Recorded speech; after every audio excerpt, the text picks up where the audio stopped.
Deep beneath Buckingham Palace, far below the gilded corridors and staterooms the public is allowed to see, there lies a vault that few have even heard of, let alone entered. It isn't part of the official royal tours. It's not listed on any palace map. It is locked behind layers of reinforced steel, shrouded in absolute silence, and concealed within tradition so deeply entrenched it's become almost myth. But this vault is very real, and it holds more than gold. It holds power, quiet, unquestioned, and sometimes devastating. Inside are not the crown jewels seen atop coronation heads or paraded during state banquets. No, those are ceremonial, symbolic. This is different. This vault holds the monarchy's personal past. Heirlooms deemed too controversial to display. Letters never meant to be read. Items passed hand to hand across generations of bloodlines and betrayals. Private wills, scandalous gifts. Lockets never spoken of again. And in that sacred chamber of shadows lies one item that does not belong to history, but to a woman no longer welcome behind palace walls. Meghan Markle. What she left behind was not simply a forgotten possession.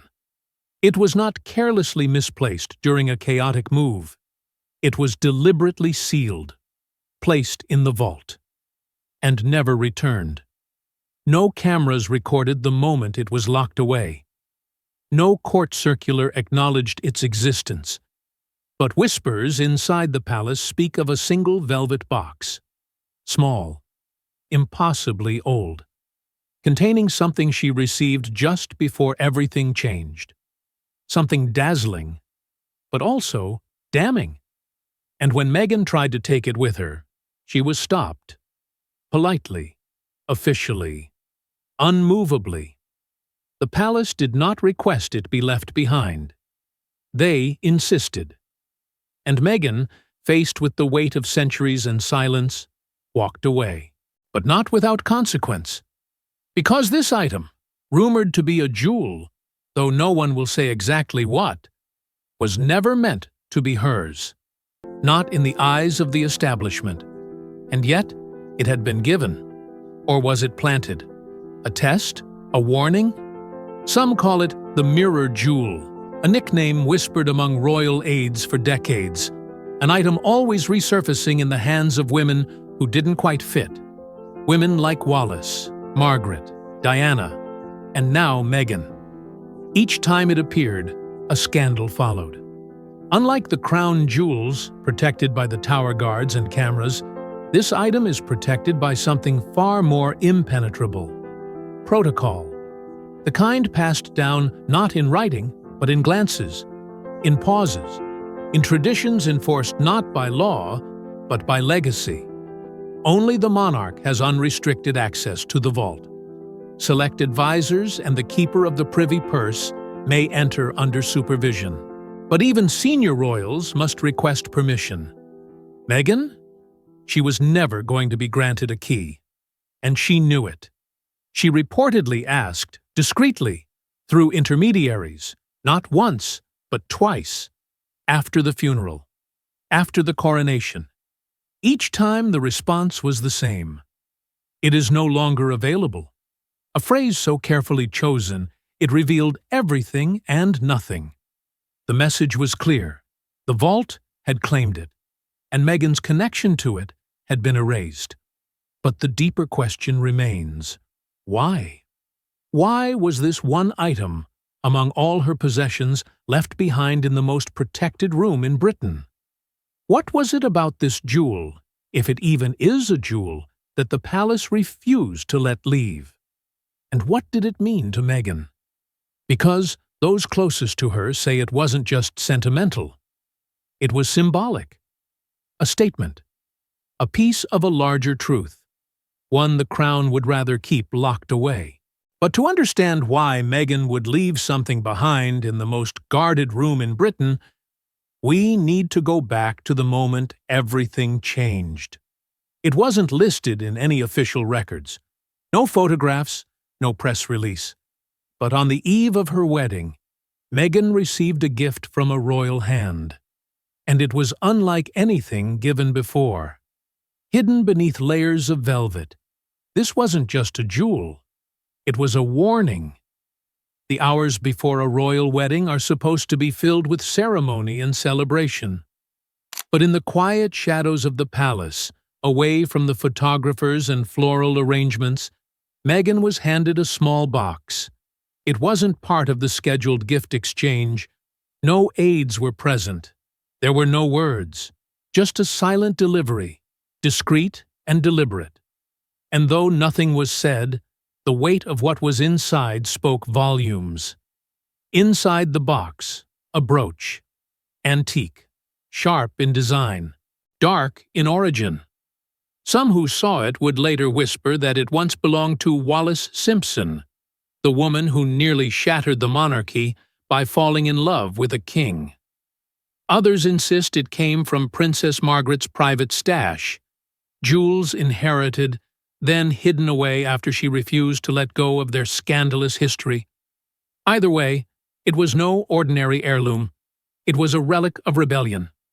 A piece too dangerous for the public eye, too provocative for official wear, and yet, somehow, chosen for Meghan. The brooch shimmered, but it didn't dazzle. Its beauty was laced with contradiction. Meghan's first reaction, by all accounts, was a mixture of awe and hesitation. She admired it, yes, but she also didn't understand it. Why her? Why now? There was no note, no explanation, just a glance from one royal to another, cold, measured, knowing. It was as if the gift was testing her, daring her to ask what it meant. And Meghan, new to the game but sharp enough to read the board, said nothing. By the next morning, the brooch had vanished. Not stolen, not misplaced, removed. Officially, quietly. Aides claimed it was for security, that it needed to be stored with sensitive items ahead of the wedding. But no one asked Meghan. No one sought her permission. It was taken from her dressing room and moved directly into the private vault. She didn't resist. There was too much happening. The world was watching. And so she let it go, at least for that moment. But that moment never ended, because from that day on, Meghan never saw the jewel again. Not in her possession. Not on display. Not even in photographs. It was as if it had never existed. As if her brief possession of it was a hallucination. And yet, she remembers. Perfectly. Because that brooch, wrapped in velvet and silence, was not just a gift. It was a signal. A silent decree from the old guard, delivered without a word. You are not one of us. Some say the Queen herself gave it to her. Others suggest it came from someone else, someone higher in hierarchy but lower in sentiment. The truth remains sealed. But what's undeniable is that it wasn't a welcome. It was a warning dressed in diamonds. But this wasn't just about a jewel. It was about a message, encoded in diamonds. And Meghan was starting to realize she wasn't being welcomed. She was being warned. In the royal family, silence is power, and rules aren't written down. They're enforced through whispers. Meghan didn't break tradition. She violated something far more sacred: hierarchy. And the jewel in the vault became a symbol of that betrayal. From the moment Meghan stepped into the royal spotlight, she challenged the invisible order. Not with words, not even with outright defiance, but with presence, unapologetic, assertive, and entirely untrained in the subtle art of British deference. She smiled too broadly, walked too freely, and spoke with conviction. She wasn't bred for monarchy. She didn't understand that in this world, confidence is currency only when it's inherited, not earned. And so, the system recoiled. Her clothes, her gestures, her causes, all scrutinized, not for their content, but for what they signaled: that she wouldn't shrink, that she wouldn't play the part of a silent ornament. Behind closed doors, courtiers muttered that she was too much. Not because she was loud, but because she wasn't silent. The monarchy didn't fear her ambition. It feared her autonomy. And it was into this simmering environment that the brooch, what she now calls the forbidden piece, entered. At first, a mystery. Then, a memory. And now, a weapon. After its quiet removal on the eve of her wedding, it became something far more charged than a misplaced jewel. It became a trigger, silently politicized within the family. Senior royals, according to sources close to the palace, began to speak of the item not as a gift, but as a loan, a family treasure, not hers to keep. Behind that phrasing lay a centuries-old tactic: reclaim, reframe, and erase. The piece was no longer referred to as Meghan's. It was simply folded into the language of the Crown estate. A historical object, they said, too valuable to travel. Safer in the vault. Terms cloaked in bureaucracy, but sharpened with intent. It wasn't about diamonds, it was about dominance. Meghan didn't let it go quietly. She asked, politely, through official channels. Then again, through intermediaries. Both times, she was met with a chilling quiet. No reply, no explanation. Just silence. Weaponized. It was the same silence that greeted her during the darkest hours of her time behind palace walls. The same silence that drove her to step away. It wasn't anger that built the wall. It was indifference, calculated, cold, and absolute. Because in this family, to question is to challenge, and to challenge is to lose. The vault itself became more than a place. It became a verdict. The door didn't need to be locked. The message was already clear. What once touched her hands now belonged to the system that rejected her. The jewel, once a symbol of legacy, was repurposed into a symbol of control. Not just taken, but erased from her story. And yet, the hurt didn't come from the silence. It came from what the silence concealed. Because behind the palace's refusal to return, the item lay something darker, an unspoken truth about where it had come from, whose hands it had passed through, and why Meghan, of all people, had received it. But the true sting wasn't in what was taken. It was what the jewel represented, and who it had belonged to before Meghan ever laid eyes on it. Before Meghan, there was Wallis, there was Margaret, there was Diana, women who challenged the crown and paid the price. The jewel Meghan left behind wasn't originally hers. It had passed through hands marked by scandal, sorrow, and exile. The piece in question, small, glinting, deceptively elegant, had never been displayed publicly. It was never photographed at royal banquets or worn at coronations, but within palace walls, its existence was well known. Not as an accessory, as an omen. It was said to have once belonged to Wallis Simpson, the American divorcee who upended the monarchy by capturing the heart of a king. After Edward V abdicated, their union was met with eternal frost from the royal family. Her jewels, some gifted by a king, others acquired mysteriously, were deemed tainted. Quietly, some were taken back, others vanished. But one brooch, the darkest of the set, was whispered to have returned to the palace through a quiet exchange. Never acknowledged, never documented. Years later, it re-emerged in the possession of Princess Margaret.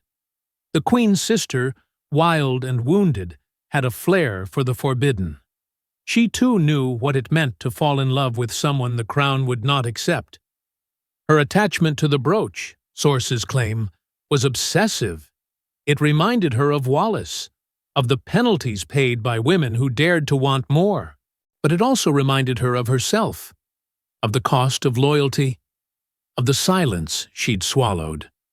After Margaret's death, the brooch disappeared again, into the vault. No one expected it to return to circulation, and yet it did. Gifted to Meghan, or assigned, or delivered, depending on which version you believe. But what's undeniable is this: every woman who ever wore it walked away from the crown, or was pushed out. Meghan didn't know the full history. Not at first. All she knew was the weight she felt the moment it touched her skin. It was beautiful, yes, but it was burdened. And over time, that burden grew heavier. She would later come to believe that the jewel wasn't a gift at all. It was a relic, a cursed inheritance passed from woman to woman, each more silenced than the last. She was not the first to be isolated, criticized, or punished for being different. Diana, too, had worn jewels that told silent stories. Her sapphire ring, her revenge dress, her bruised eyes behind glittering tiaras. These women were not destroyed by the monarchy. They were worn down, one compromise at a time. And in each case, their defiance was met not with confrontation, but with cold removal. So when Meghan left, she left with her voice, her husband, her child, and without the jewel. And that, perhaps, was the greatest reversal. Diana had fled and taken her fire with her. Meghan did the same. But this time, the emblem of rebellion stayed behind. Locked in the vault, surrounded by silence, its presence a reminder not of defeat, but of resistance. The brooch remained in the palace, untouched, unacknowledged, yet pulsing with history. A story carved into metal, passed between women who refused to bow, each paying the price in different ways. It wasn't just a piece of jewelry. It was a marker, a lineage of descent. And Meghan, like those before her, now bore its legacy. But even as she left the UK behind, Meghan knew the vault still held a piece of her story, and the battle to reclaim it was just beginning. Meghan didn't storm the palace. She used lawyers, letters, leverage, but the crown wasn't about to yield. Not for her, not for anyone. The vault wasn't just about jewels. It was about precedent. And letting Meghan win meant losing control. Months after stepping away from royal life, Meghan's focus returned to what had been quietly taken from her. Not the titles, not the duties, but the object left behind. That small, glinting brooch, a symbol of quiet resistance, a link to women who defied the system and were punished for it. It still sat beneath the palace, buried in silence. And Meghan wanted it back. She wasn't demanding it publicly. There were no interviews, no headlines, just formal inquiries, carefully worded, sent through legal counsel. A paper trail of calm assertion, one that said, "It was a gift. It was mine. Return it." But behind the palace gates, the response was swift and silent. No apology, no negotiation, just a wall of formality. The reply, through private royal channels, was clear. The item in question had been reclassified.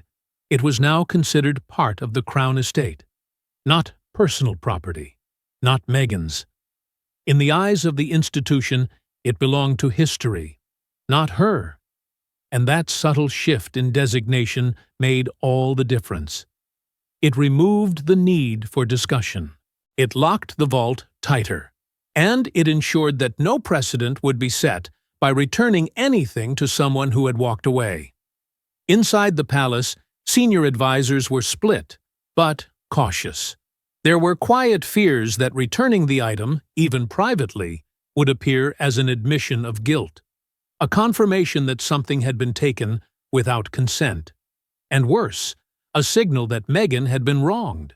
For a monarchy already reeling from public scrutiny and scandal, that risk was unacceptable. So the Crown doubled down. The request was acknowledged, but not honored. To make matters even more final, the object was discreetly elevated in status. Files were updated. It was no longer just a brooch. It was now historically significant, tied to royal lineage, symbolic of generational continuity.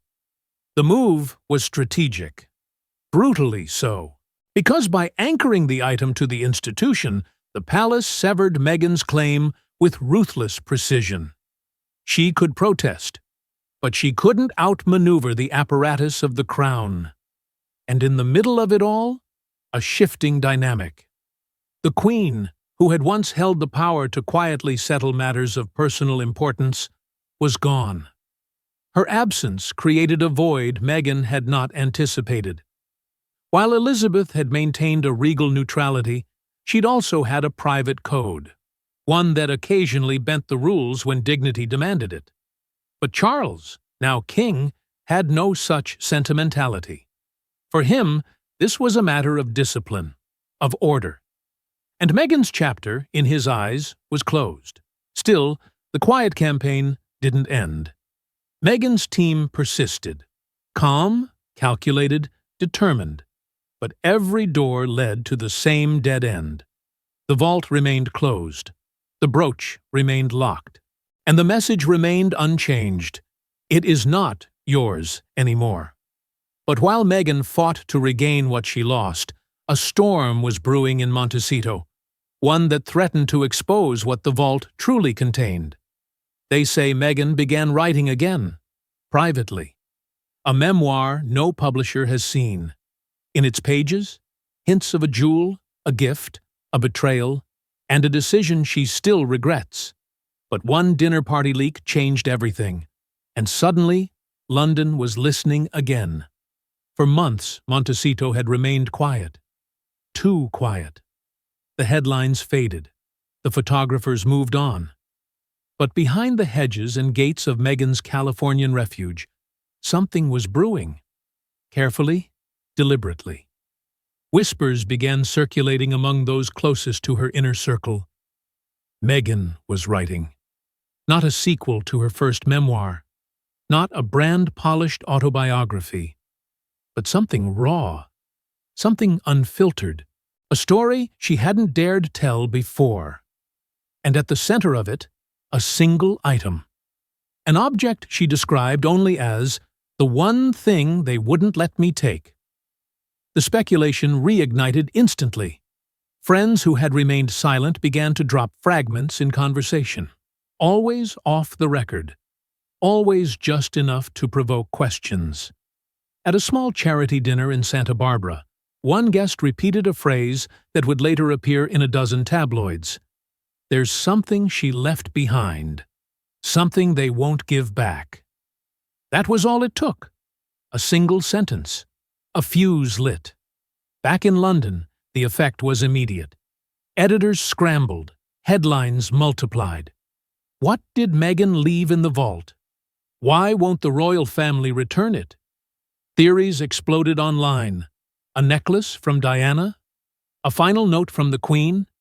A gift with political consequences? But behind the noise, one truth remained.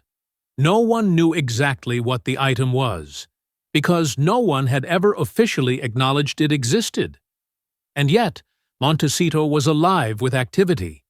Quiet meetings, strategists flying in under the radar, lawyers revisiting non-disclosure agreements line by line.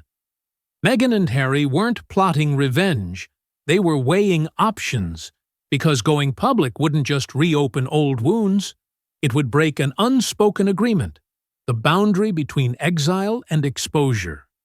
Still, the pressure built. Meghan's team urged caution, but others close to her pushed for boldness. The world had moved on, yes, but it hadn't forgotten. And one statement, one chapter, one sentence could tilt the balance of perception all over again. But was it worth the war it would unleash? Meanwhile, in Kensington Palace, the leak triggered something different. Alarm. Aides close to William and Kate began discreet damage control. Not because they knew what the item was, but because they feared what it represented.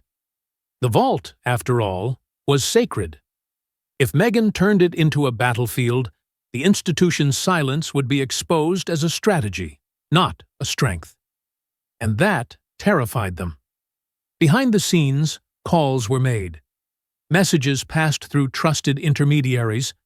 No direct confrontation, just a series of careful nudges. The tone was clear. Don't push this. Let it go. There's nothing to be gained. But Meghan had heard that before. When she asked for help, when she begged for protection, when she tried again and again to follow the rules, only to discover they were always changing. This wasn't just about a brooch anymore. It was about ownership, of voice, of memory, of dignity. And for Meghan, it was about telling the part of the story no one wanted her to. Because the jewel in the vault wasn't just a piece of metal. It was proof. But the palace had one more card to play. A letter, long hidden, buried deeper than the jewel itself. It was locked away, sealed in a drawer beneath a monarch's signature. A letter addressed not to Meghan, but about her. And when its contents surfaced, it changed everything she thought she knew about why the jewel was taken.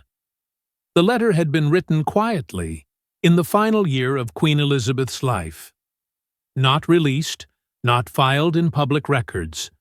Tucked into a private compartment reserved for matters of state that blurred into the personal. It was never intended for Meghan's eyes, nor for the world's. It was a monarch's final reflection on the woman who had stirred both admiration and unease within the palace walls. The woman who had married her grandson, broken away, and shattered the palace's porcelain quiet. The existence of the letter came not through official channels, but through a whisper, a private contact, a trusted source, someone who had seen it, perhaps only once, and remembered its contents with painful clarity. And what they revealed was not anger, not vengeance, but something far more complex. The Queen had written, in her unmistakably composed tone, that certain items must not leave the vault, not because of ownership, but because of symbolism. She had acknowledged Meghan's strength, her conviction, her refusal to fade into the background. But she had also written of the delicate optics of monarchy, of memory, of perception, that even the smallest artifact, removed from the shadows and placed in the wrong light, could rewrite the story the crown had spent centuries curating. The brooch, the gift, the item at the heart of so much conflict. It wasn't denied to Meghan out of spite. According to the Queen's letter, it was out of caution, protection, for the crown, for Meghan, for everyone. But for Meghan, reading those words secondhand through a leak, the impact was staggering.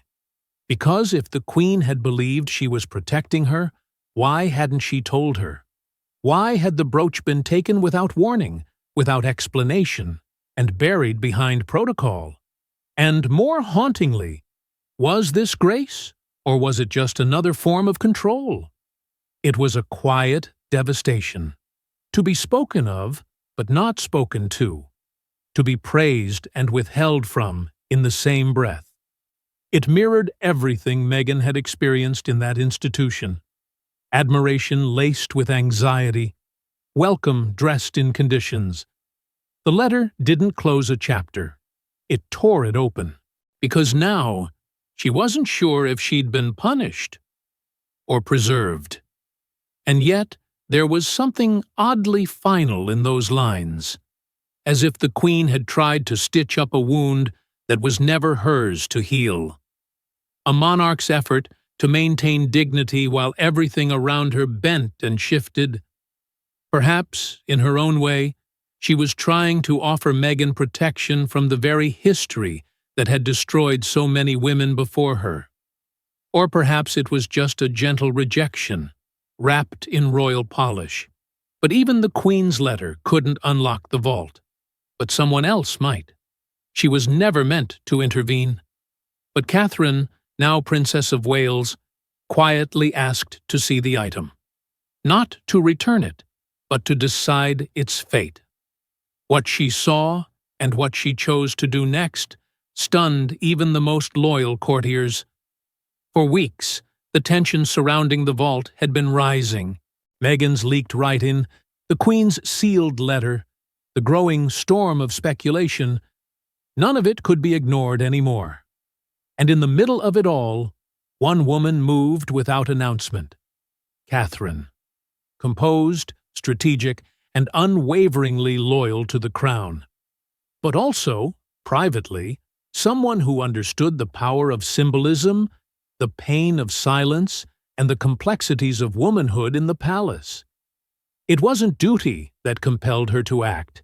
It was something more personal, more human. Reports differ on what exactly transpired. Some insiders insist she went into the vault herself, stood before the velvet box, and asked to see it opened. Others say she refused to even touch it, out of respect, or perhaps discomfort. The truth, as always in the royal world, is cloaked in ambiguity. But what is certain is this. Catherine had a quiet conversation with the king shortly afterward. Just the two of them. No aides, no transcripts. And whatever was said in that room altered the tone of everything that followed. Behind palace doors, she was caught in a silent battle, between legacy and empathy. On one side, the institution she was born to represent, tasked with maintaining the mystique of monarchy at any cost.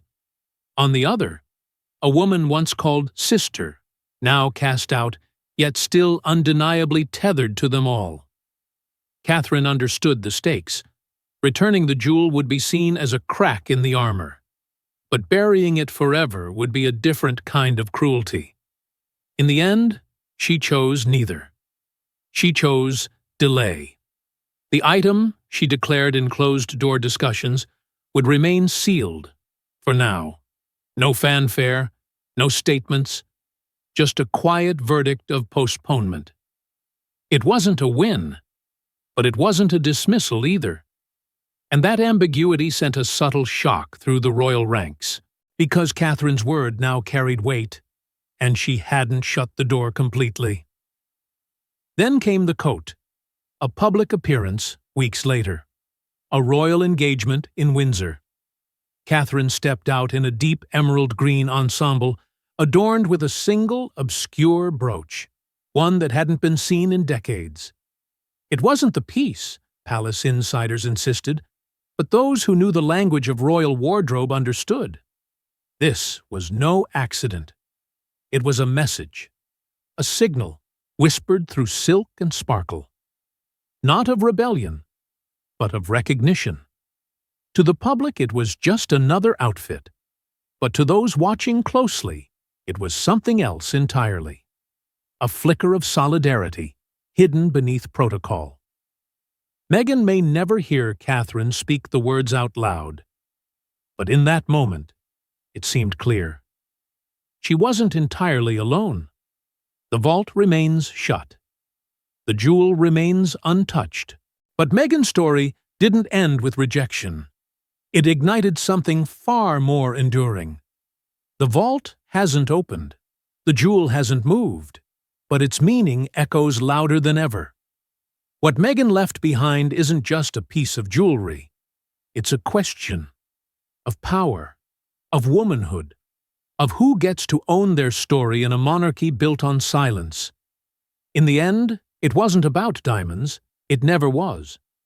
The object buried beneath Buckingham Palace was never just a brooch. It was a mirror. And what it reflected terrified those who held the keys. Because within that jewel was a history of defiance, of disruption, of women who refused to conform. Women the crown tried to contain, conceal, and forget. But the brooch, like those women, refused to disappear quietly. It remained, a still point in a turning world, waiting. The vault became more than a chamber. It became a metaphor for secrets, for silenced truths, for the parts of royal history too inconvenient to acknowledge. And Meghan, unwittingly or not, forced that vault into the spotlight.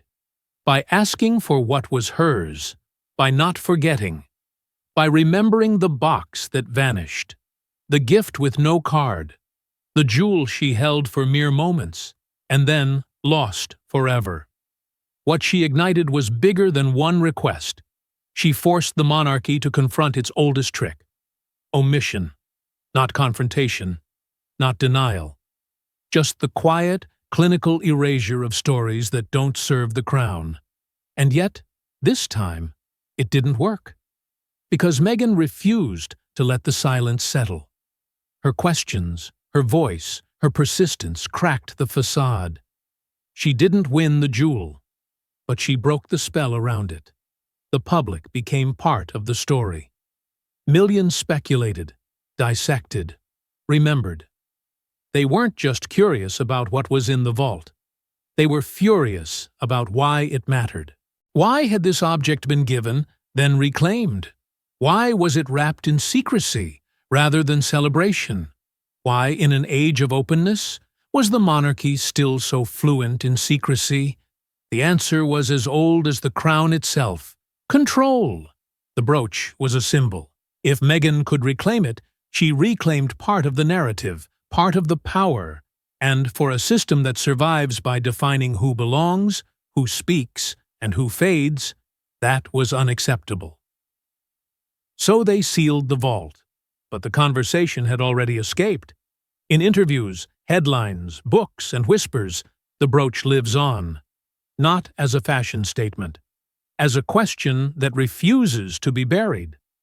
Meghan's story, once dismissed as a dramatic footnote, became a reckoning, a re-evaluation of who gets remembered, and how. Because the truth doesn't need to be worn to be seen. And sometimes, what's withheld speaks louder than what's shared. The vault remains closed. The item remains untouchable. But its meaning grows bolder by the day. In silence, it became myth. In myth, it became truth. And in truth, it became unstoppable. Because in the end, it wasn't about what Meghan took with her, but what they wouldn't let her leave with.